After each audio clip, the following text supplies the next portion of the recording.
Hello everyone, कैसे हो आप सभी। अगर आप पीडीएनपीट सीईटी एग्जाम दे रहे हो तो ये वीडियो आपको आपके प्रेफरेंस बनाने में बहुत हेल्प करने वाली है।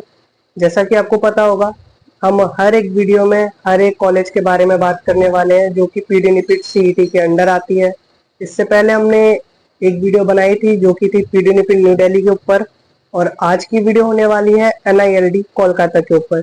तो बिना देर करे चलो स्टार्ट करते हैं। एंड पीडीएनपीट वाली वीडियो मैं डिस्क्रिप्शन में डाल दूंगा, आप उसको भी चेकआउट करना मत भूलना। तो चलिए स्टार्ट करते हैं। एनआईएलडी कोलकाता यानी कि national institute for locomotor disability, जो कि कोलकाता में सिचुएटेड है।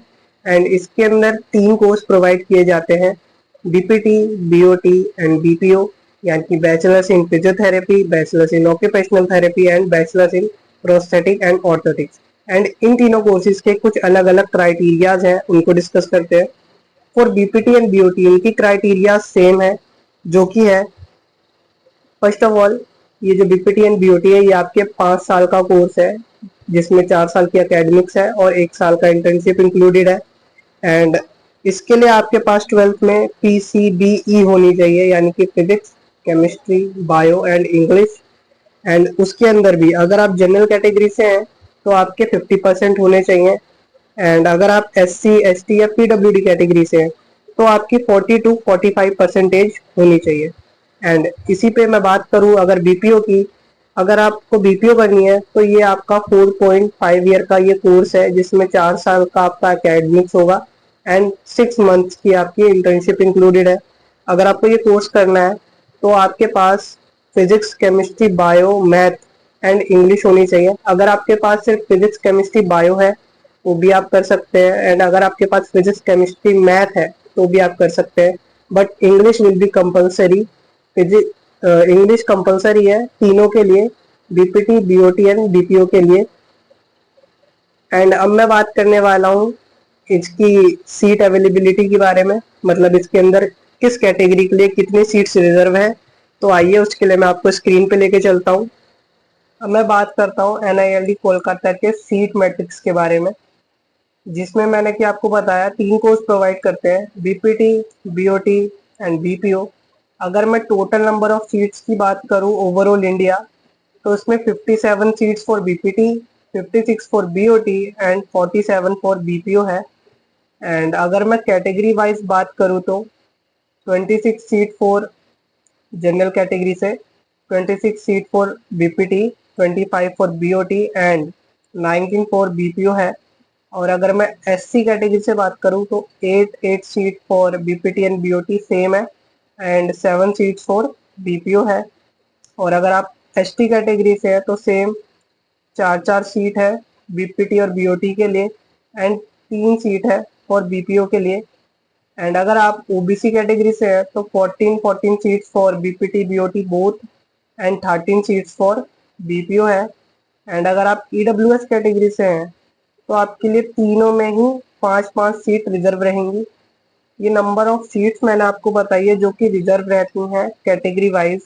एंड इसमें स्टेट कोटा अवेलेबल नहीं है, जैसा कि आपको दिख रहा है, ना इसमें स्टेट कोटा अवेलेबल है और ना ही इसमें फ्रीडम फाइटर कोटा अवेलेबल है। इसमें सिर्फ इतनी ही कैटेगरीज हैं और इतनी कैटेगरीज के लिए कुछ सीट रिजर्व है।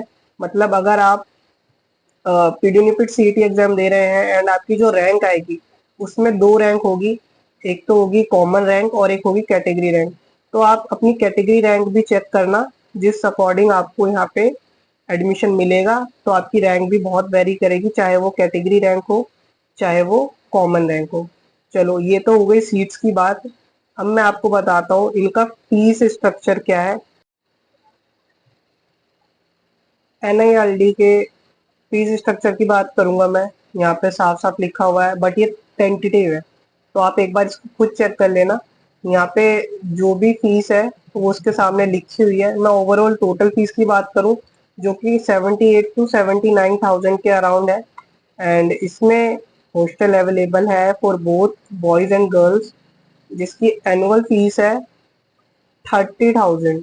मतलब आपको एनुअल फीस देनी पड़ेगी एक ही बार में, जो कि 30,000 है। एंड यहाँ पे बॉयज एंड गर्ल्स दोनों के लिए अवेलेबल है हॉस्टल। आप वीडियो को पॉज करके एक बार इसको अच्छे से देख लेना।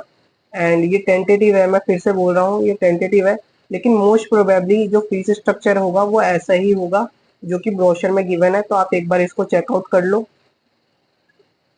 एक और बात, जैसा कि मैंने आपको बताया NILD कोलकाता में सिचुएटेड है, एंड कोलकाता में अगर आप बाहर से जा रहे हो, कोलकाता में आपका एडमिशन हुआ है NILD में, तो वहाँ पे आपको थोड़ा सा लैंग्वेज बैरियर देखने को मिलेगा। लाइक वहाँ पे सारे के सारे बंगाली बोलते हैं, वहाँ पे वहाँ की कॉमन लैंग्वेज बंगाली ही है।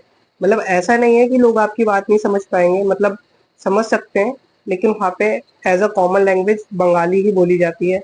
एंड हो सकता है आपको वहाँ पे, अगर आप वहाँ पे रह रहे हो और अगर आप बाहर से हो, तो आपको खाने में भी थोड़ी प्रॉब्लम होगी, बट टाइम टू टाइम वो एडजस्ट हो जाएगा। तो अगर आप NILD चूज करना चाहते हो एज अ प्रेफरेंस, तो ये भी एक अच्छा कॉलेज है। मैंने आपको इसका सारा ब्रेकडाउन बता दिया है कि इसमें क्या है क्या नहीं है। एंड अगर आपको फिर भी कोई डाउट है तो आप मेरे से एक बार कमेंट में पूछ लेना। एंड इस सीरीज को कंटिन्यू रखूंगा मैं, तो चैनल को सब्सक्राइब कर लेना। एंड नेक्स्ट कॉलेज आप कौन से किसके बारे में जानना चाहते हो मेरे को जरूर बताना, एंड सब्सक्राइब कर लेना। मिलते हैं किसी और वीडियो में, तब तक के लिए bye and all the best for your PD CET exam 2026।